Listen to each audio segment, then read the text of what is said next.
Hey everyone and welcome to exam worth. And आज हमारे साथ जो है नरेंद्र थापा हैं। एंड नरेंद्र थापा भी एग्जाम वर्थ के जो एमए पीआईएसएम एंड आईआर की जो क्लासेस चलती हैं बाय ख्याति मैम, उसके करंट स्टूडेंट हैं। और साथ ही साथ नरेंद्र ने जब क्लासेस ज्वाइन किया था तो इनका पहला गोल था साउ यानी कि साउथ एशियन यूनिवर्सिटी। और साउथ एशियन यूनिवर्सिटी का जो एग्जाम हुआ और उसके रिजल्ट भी आ चुके हैं। सो नरेन बेसिकली नेपाल से हैं और इनका फाइनली साउ का जो रिजल्ट में सिलेक्शन हो गया है। So first of all congratulation Naren. Thank you, sir. Thank you so Yeah, much. so Narendra, my first question because maximum number of student ये जानना चाहते होंगे कि आखिर आगे जेएनयू का एग्जाम आने वाला है और जैसा कि सीयूईटी जो होने वाला है उसमें कहीं ना कहीं जो क्वेश्चंस हैं वो डोमेन सब्जेक्ट्स के ही लिए जाएंगे। वहाँ पे 25% का वैसे कोई इम्पोर्टेंट रोल नहीं है। So first of all south का जब प्रिपरेशन किया था उसका जो एग्जाम का लेवल था वो किस तरह का था और कैसे क्वेश्चंस को लाइक हैंडल किया। एंड क्लास के आई थिंक 1 मंथ बाद ही आपका एग्जाम था जब आपने एग्जाम पे क्लास ज्वाइन किया था। एम आई राइट? 1 महीने बाद आपका Yes, sir. एग्जाम था। तो लाइक क्या ऐसा एक्स्ट्रा किया आपने जिससे आपने विद इन 1 मंथ एग्जाम को आसानी से क्रैक कर लिया? और आपका क्या बैकग्राउंड भी पॉलिटिकल साइंस का था कि नहीं? So, हाँ जी सर, एक्चुअली सर मेरा बैकग्राउंड पॉलिटिकल साइंस था। लेकिन क्या हुआ था कि सर एक मैं पंजाब सर रिम्स यूनिवर्सिटी एक प्राइवेट यूनिवर्सिटी है, वहाँ से मैंने अपने ग्रेजुएशन की थी। लेकिन हुआ क्या कि सर जैसे ही मतलब ग्रेजुएशन के 2 साल 2 साल तो ऐसे ही निकल गए कि जैसे मतलब कुछ ऐसे फ्रूटफुल नहीं रहे सर। सेल्फ स्टडी से ही काम चल गया उसमें। जैसे क्लासेस वगैरह ऑनलाइन ही हो रही थी जो इतना इफेक्टिव नहीं थी सर। उनमें ज्यादातर वैसे ही टाइम ऐसे ही निकल गया सर। बाद में क्या हुआ कि जैसे मैंने जब मतलब आपके मतलब ये क्लासेस के वगैरह में एक्सप्लोर करने लगा, जैसे मेरे मेरे को मतलब आपके जो एग्जाम बैठ के वो मेरे को वो मिला सर। और ये कहीं से मिला, मैं शायद कोई यूट्यूब कहीं से देख लिया था। तो मैम एक दिन मैंने मैम का डेमो क्लास लिया था। डेमो ठीक क्लास है। में क्या हुआ था कि सर डेमो क्लास में तो मैम ने जैसे ही मतलब वो उन्होंने अपना वो किया था जो डेमो क्लासेस में मेरे को बहुत मतलब एक वो लगा उनका कन्वे करने का। ख्याति मैम का, मैम स्पेशली उनका जो भी उनका एक पढ़ाने का तरीका बहुत अच्छा लगा, इसलिए मैंने एग्जाम बैच ज्वाइन कर लिया सर। उसके बाद में मैम ने नोट्स भी शेयर किया था आईआर के रिगार्डिंग, वो भी फ्रूटफुल थे सर। उनके थ्रू भी मैं गया। लेकिन मैंने वो जो मतलब कहीं से सिलेक्टिव नोट्स लिया था एग्जाम सर, वो पुल साइंस हेल्थ से आई थिंक। मैम के नोट्स पहले मैं मैम के नोट्स के थ्रू गया सर। बाद में मैं सिलेक्टिव नोट्स देखता था वो पुल साइंस हेल्प हेल्प वाला। तो उससे क्या होता था कि पहले एक ओवरऑल कॉन्सेप्ट बन जाता था। और बाद में क्या होता था, जब भी मैं सिलेक्टिव नोट्स देखता था वो छोटे छोटे, उनसे एक रिवीजन अच्छे से हो जाती थी सर। ठीक है तो बाद में जी जी। हाँ जी सर। हाँ, तो पॉइंट ये उसके है बाद में कि उसके आपका हाँ जी क्लासेस सर। के थ्रू हेल्प हुआ एंड अनदर थिंग आपने कुछ और रिसोर्सेज को भी यूज किया। तो कहीं ना कहीं एक ये सही जो डायरेक्शन क्रिएट करने का आपको टाइम मिल गया कि हमें तैयारी कैसे करनी है। ठीक है। तो अब मेरा सवाल ये है आपसे नरेन कि अभी जैसे जेएनयू का एग्जाम आने वाला है। अब जेईई के एग्जाम में भी लगभग 1 महीना हम कह सकते हैं बचा हुआ है। जुलाई लास्ट में सीयूईटी पीजी होने वाला है। तो अगर आप जो साओ वाला एक्सपीरियंस है, साओ में जो क्वेश्चंस थे वो किस लेवल के थे पहले तो वो बताइए मुझे कि किस तरह के क्वेश्चंस उन्होंने पूछे थे। साउ और जेएनयू में जेएनयू सीयूटी में डिफरेंट पैटर्न है as per my understanding sir. क्योंकि सर मैंने साउ उसका भी प्रीवियस ईयर का क्वेश्चन देखा सीयूटी का। उसमें क्या था कि कॉम्प्रिहेंशन था ही नहीं सर। लेकिन पहले जेएनयू में जैसे 4-5 क्वेश्चन वो कॉम्प्रिहेंशन से डाल देते थे। लेकिन साउ में क्या था कि जैसे साउ में क्या था कि सर 50 क्वेश्चंस में 15 कॉम्प्रिहेंशन ही थे सर। तो कॉम्प्रिहेंशन भी क्या था कि बहुत टाइम टाइम कंज्यूमिंग थे। ऐसे भी थे सर जैसे वो बहुत एक लॉन्ग लॉन्ग टाइप के ऐसे थे सर। जैसे उनमें बहुत एक ही मतलब वो टेक्स्ट भी उसमें क्या था कि टेक्स्ट होल टेक्स्ट शो नहीं हो रहा था वहाँ के मॉनिटर पे। तो मतलब वो बार बार जूम इन जूम आउट करने में भी दिक्कत हो रहा था सर। तो मैंने वहाँ के इन्विजिलेटर से भी पूछा ये फिक्स फिक्स हो नहीं हो सकता है? उन्होंने बोला कि नहीं हो सकता है।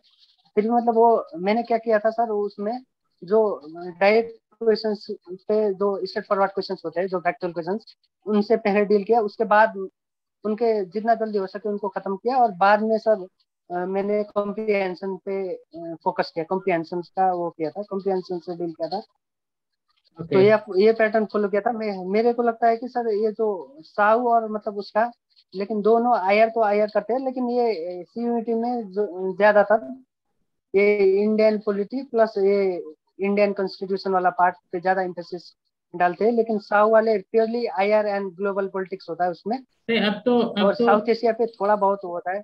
अब तो ऐसा हो गया है सीयूईटी के हाँ जी अंदर सर। कि आपका पॉल साइंस, आईआर, पीआईएसआर जो है वो सारे एक ही एग्जाम में इंक्लूड कर दिए गए हैं। तो जो भी स्टूडेंट पीआईएसएम की तैयारी कर रहे हैं, जेएनयू के लिए, आईआर के लिए प्रिपरेशन कर रहे हैं, पॉल साइंस के, उनको एक ही सिलेबस पढ़ना है, एक ही एग्जाम देना है। जो PQ42 कोड है उसका एक सिंगल पेपर होने वाला है। तो अभी तक हाँ जी सीयूईटी के सर। एग्जाम्स अगर आप देखेंगे, जो पुराने पहले सीयू सीईटी होते थे, उन पेपर्स में कभी भी जो ऐसे आते थे, आपके पैराग्राफ्स आते थे, वो नहीं आते थे उसमें। ठीक है, वो केवल जेएनयू के हाँ एग्जाम जी में आते थे या फिर साउ के एग्जाम में आते थे। लेकिन अभी पेपर कॉमन होगा, तो ये देखने वाली बात होगी कि कॉमन पेपर के अंदर पैराग्राफ्स आएंगे कि नहीं आएंगे, ये अभी देखना होगा। खैर, मेरा एक सवाल और है आपसे नरेंद्र, कि हाँ जी सर। कहीं ना कहीं जो आपकी प्रिपरेशन रही है, पूरी हाँ जी प्रिपरेशन के दौरान अभी तक जो अभी आपका चल रहा है प्रिपरेशन, ऑल्दो अभी ऑनगोइंग है, क्लासेस भी अभी आपकी चल रही हैं, अभी वाइंड अप नहीं हुई है, तो कहीं ना कहीं जैसे ख्याति मैम भी हैं, since gold medalist in Delhi university, भी गोल्ड मेडलिस्ट रही वो बीए में, इधर एमए में जेएनयू में गोल्ड मेडलिस्ट है, राइट नाउ से pursuing PhD in US studies. So जो सबसे इम्पोर्टेंट सवाल मेरा आपसे ये है कि जो ख्याति मैम का ना केवल टीचिंग वे, बल्कि जो कंटेंट है उसने आपको कितना हेल्प किया माई लाइक, क्योंकि बहुत सारे स्टूडेंट जो हैं वो किसी भी टीचर से जुड़ने से पहले ये चीजें जानना चाहते हैं कि आखिर वो कितना हेल्पफुल रहता है। तो आपको वो कंटेंट एंड टीचिंग वे तो ऑलरेडी स्टूडेंट यूट्यूब पे देख ही लेते हैं उनका।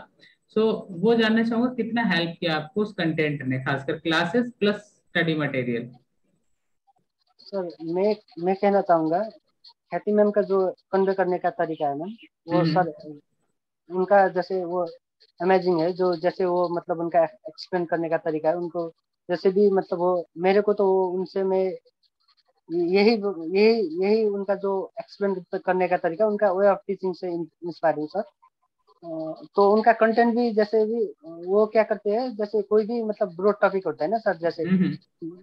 कॉन्सेप्चुअल टॉपिक को बहुत इजी में उन्होंने वो किया है सर। उन्होंने अपने हिसाब से उनको एक छोटे छोटे उस पे मतलब डिवाइड किया है। और ओके। मतलब उन्होंने उन्होंने भी ये ऐसा ट्राई किया है कि बहुत मतलब एक शॉर्टेस्ट पॉसिबल में कैसे मतलब नोट्स को वो किया जा सके, एग्जाम पर्सपेक्टिव से प्रिपेयर किया जा सके। वो नोट्स भी बहुत मतलब वो हेल्पफुल है सर उनके, मैम के नोट्स को। मैंने भी कुछ नोट्स उनके एग्जाम बट ऑफिशियल जो हमारे टेलीग्राम चैनल है उसमें शेयर किए थे, तब मैंने भी कुछ नोट्स देखे थे। तो एक चीज हाँ जी कहीं सर। ना कहीं जो यूपीएससी के एस्पिरेंट्स कहते हैं, आई थिंक आप भी वही एक सेम चीज कह रहे हैं कि किसी भी एग्जाम की तैयारी करनी हो तो कंटेंट ब्रॉड ना पढ़ के शॉर्ट पढ़ा जाए, पर वो पढ़ा जाए जो एग्जाम्स में आपको हेल्प करे, right. Exactly sir, exactly sir. Broad, मैं तो यही कहूंगा जो भी मतलब अगर कोई भी किसी भी एग्जाम को क्रैक करने के लिए, मेरा सजेशन ये है कि आप मतलब ज्यादातर रिसर्च रिसर्च को वो ना करें।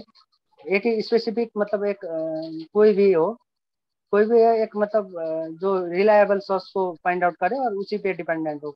और मतलब क्योंकि स्टूडेंट का ज्यादातर मतलब सोर्स पे जाने से क्या होगा कि रिटेंशन पावर थोड़ा मतलब ये डिग्रेड हो जाएगा।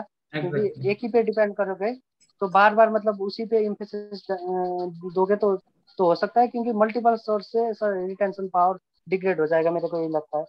मैंने भी वही किया था कि सर ज्यादातर वो उस ज्यादातर मतलब नोट्स बुक्स के, मैंने सर ऑनेस्टली कोई बुक्स मेरे पास बुक्स तो है, फिर भी मैं कोई बुक्स के थ्रू नहीं गया। सिर्फ मैंने सिलेक्टिव नोट्स देखे सर मैम के। जैसे मैम कोई भी क्लास करती थी उनके बाद मैं मैम के नोट्स के थ्रू जाता था, और सिलेक्टिव नोट्स मैंने पोल साइंस हेल्प से लिए थे, उनके उन पे जाता था। और मेरे को सर वहाँ के साल के जो प्रीवियस वहाँ के जो सीनियर्स हैं उन्होंने मेरे को प्रीवियस ईयर क्वेश्चन किए थे, लेकिन साव के प्रीवियस ईयर क्वेश्चन में क्या था कि सर 2018 तक का ही मतलब वो प्रीवियस ईयर का क्वेश्चन से 2018 तक मतलब बहुत इजी क्वेश्चन आता था।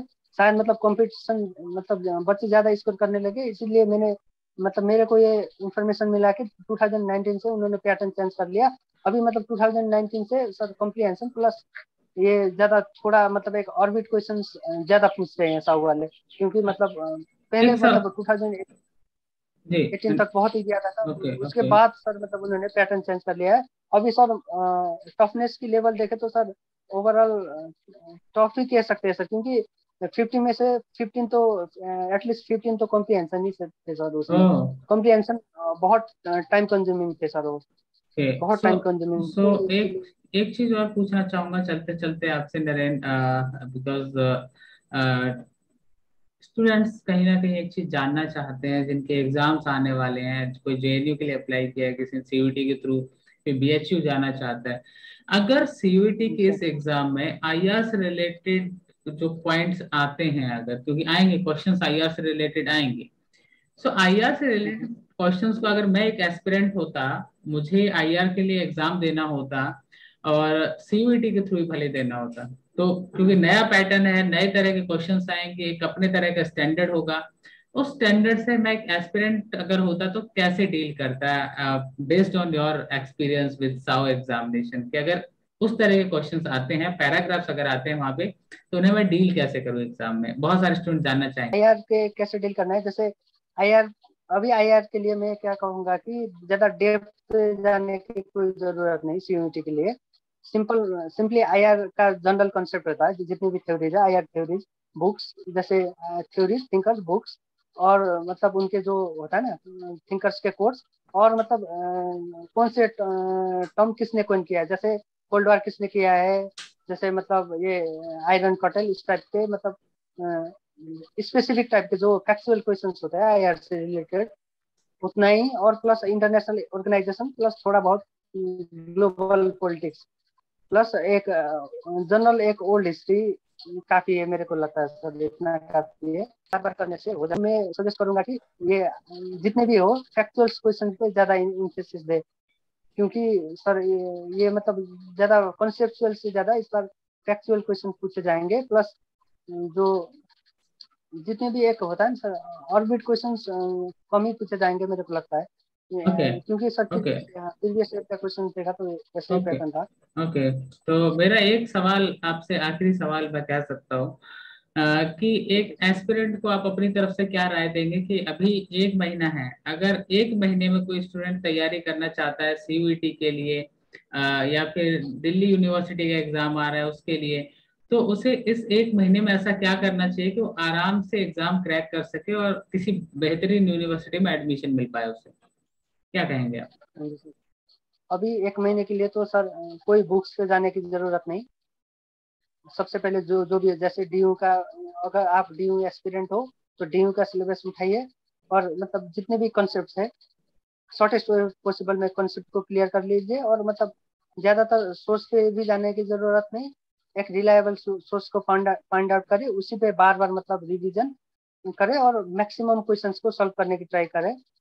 यही यही कहना चाहूंगा सर। तो आपका यही कहना है कि स्टूडेंट्स को इस समय जो सबसे ज्यादा जरूरत है वो जैसे मॉक टेस्ट हो गए उसकी आवश्यकता है, प्रीवियस ईयर क्वेश्चंस पेपर पे वर्क करने की जरूरत है, पैटर्न नया आ रहा है तो कहीं ना कहीं पैटर्न में भी बदलाव मिलेंगे, तो प्रीवियस ईयर क्वेश्चन पेपर्स पे उतना हेल्प नहीं करने वाले हैं सीयूईटी के लिए खासकर। तो डिपेंड करेगा स्टूडेंट्स कि आप कितने रिलायबल सोर्स पे ट्रस्ट करते हैं। दूसरा इंपॉर्टेंट पॉइंट ये है कि आप कितना टॉपिक टू टॉपिक पढ़ रहे हैं, डिपेंड करता है। जैसे नरेंद्र ने अपने पूरे इस इंटरव्यू में बताया कि आप भले ही कम पढ़िए लेकिन वो बेस्ट वाला जो पार्ट है उसे पढ़िए जो कि कहीं ना कहीं एग्जाम से रिलेट करता हो, पहली चीज। दूसरी चीज, आप एक महीने में बुक्स नहीं पढ़ सकते, फैक्ट है ये, तो आप क्या करिए, सिलेबस उठाइए, सिलेबस में क्या पॉइंट्स दिए गए हैं उन पॉइंट्स का हेल्प लीजिए। कुछ कंटेंट चाहिए अगर आपको थोड़ा, पूरा तो हम नहीं फ्री ऑफ कॉस्ट दे रहे हैं कंटेंट, लेकिन आपको कुछ फ्री ऑफ कॉस्ट कंटेंट चाहिए, किस तरह से नोट्स रेडी करने हैं, तो एग्जाम बट ऑफिशियल जो टेलीग्राम चैनल है उसे ज्वाइन करके आप वहां से डाउनलोड कर सकते हैं, ऑल्दो हमारे नंबर्स भी दिए गए हैं उन पे आप मैसेज करके वो कंटेंट ले भी सकते हैं। खैर नरेन, आपको आपके आने वाले जो एग्जाम्स हैं उनके लिए सबसे पहले हमारी तरफ से ऑल द बेस्ट, ताकि आप उनमें भी थैंक यू सर। सफलता हासिल कर सकें और जो आपका गोल है फाइनली जेएनयू जाना, उसे आप हासिल करें। Best wishes from my side and from my team also. And जो भी स्टूडेंट आईआर के लिए प्रिपेयर कर रहे हैं, जिनको भी प्रॉब्लम्स आ रही हैं आईआर के रिगार्डिंग, पीआईएसएम के रिगार्डिंग, पॉल साइंस के रिगार्डिंग, आप एग्जामट ऑफिशियल टेलीग्राम चैनल ज्वाइन करिए। हम आपकी प्रॉब्लम्स के सॉर्ट आउट के लिए बहुत जल्दी एक लाइव सेशन लेके आने वाले हैं जूम के थ्रू ही। दो नरेंद्र भी वहाँ रहेंगे, ख्याति मैम भी रहेंगी, और भी बहुत सारे लोग रहेंगे जेएनयू से जो पीएचडी कर रहे हैं, मास्टर्स कर रहे हैं। वो लोग आपको बताएंगे कि कैसे आप अपनी प्रॉब्लम से बच सकते हैं और कैसे आप अपना जो सीट है वो सिक्योर कर सकते हैं जेएनयू जैसी टॉप जो यूनिवर्सिटीज है, जहाँ आईआर सेंटर में पढ़ना हर किसी का सपना होता है। ऑल्दो अभी नरेंद्र साहु पहुंच चुके हैं, लेकिन इन्हें भी पहुंचना जेएनयू ही है जो इनका ड्रीम है। सो हमारी तरफ से शुभकामनाएं आपको Narendra again, and thank you so much अपना टाइम देने के लिए और स्टूडेंट्स के साथ अपना एक्सपीरियंस शेयर करने के लिए। एंड ये थैंक यू केवल आपको ही नहीं बल्कि ख्याति मैम को भी जाता है, जिसका कहीं ना कहीं जो कंटिन्यू मेहनत और कंटेंट जो रेडी कर रही है वो, तो वो कहीं ना कहीं बहुत सारे लोगों को हेल्प कर रहा है। और हम आशा करते हैं थैंक यू। कि जेएनयू में एग्जाम वर्क के जो क्लासेस के थ्रू स्टूडेंट जो तैयारी कर रहे हैं, मैक्सिमम टू मैक्सिमम आपकी बार आईआर सेंटर में हमें मिले। ये होप के साथ हम आगे बढ़ रहे हैं। और उद्घाटन आपसे हो चुका है साउ के एग्जाम के साथ सिलेक्शन का। So again wish you all the best Narendra. Thank you sir. Sir मैं फाइनली एक बात कहना चाहूंगा जी सर। जी। सर जैसे भी मैं अभी जितने भी बच्चे अपियर हो रहे हैं कोई भी एग्जाम के लिए, उनको एक सजेशन है। जैसे आप जो भी टेस्ट दे रहे हो, जो भी एग्जाम्स पे आप मतलब वो अपियर हो रहे हो, उनमें क्या है कि जैसे मैं उनको सजेस्ट करना चाहूंगा कि हम्म डायरेक्ट क्वेश्चन जो क्वेश्चन आपको आते हैं हम्म। उनको उनको सबसे पहले डील करिए। बाकी क्वेश्चन को मतलब ज्यादा फोकस ना करें, सबसे पहले जो आपको आता है। और एक बिल्कुल रॉक बिल्कुल। पेपर रॉक शीट मिलता है, वहीं पर मतलब उनको लिस्ट आउट कर लीजिए जितना भी आता है आपको। बिल्कुल स्ट्रेट बिल्कुल। फॉरवर्ड क्वेश्चन से सबसे पहले पहले डील कीजिए। उनके बाद जब जो आपको लगता है 50-50 टाइप के, जो आपको ये भी लगता है वो भी लगता है, उस टाइप के क्वेश्चन को सेकंड फेज पे डील कीजिए और लॉजिक लगाने की ट्राई कीजिए और रीजन ढूंढिए। और उसके बाद फाइनली जो क्वेश्चन आपको नहीं आता हो और मतलब फिर भी आप ट्राई करने जा रहा हो, उन पे देखिए। सबसे पहले जो डायरेक्ट क्वेश्चन है उसको डील करना चाहिए। और मैं सर मेरे तरफ से आपको और स्पेशली ख्याति मैम प्लस आपके टीम को भी रिगार्ड सर मेरे तरफ से। Thank you so much Naren इतनी इंपॉर्टेंट एडवाइस के लिए स्टूडेंट्स को। जो भी स्टूडेंट इस सेशन को देखेंगे कहीं ना कहीं उन्हें काफी हेल्प मिलेगी अपने एग्जाम्स की प्रिपरेशन में, और आने वाले दिनों में वो भी अपना जेएनयू का सपना जो है वो साकार कर पाएंगे। सो सभी को हमारी तरफ से ऑल द बेस्ट। एंड अगर प्लेटफॉर्म पे पहली बार आए हैं तो सब्सक्राइब करके ही जाइएगा, और exam but official Telegram channel जरूर ज्वाइन कर लीजिए। वहां पे आपको इससे रिलेटेड कंटेंट भी मिल जाएगा। So thank you very much. Thank you, Naren.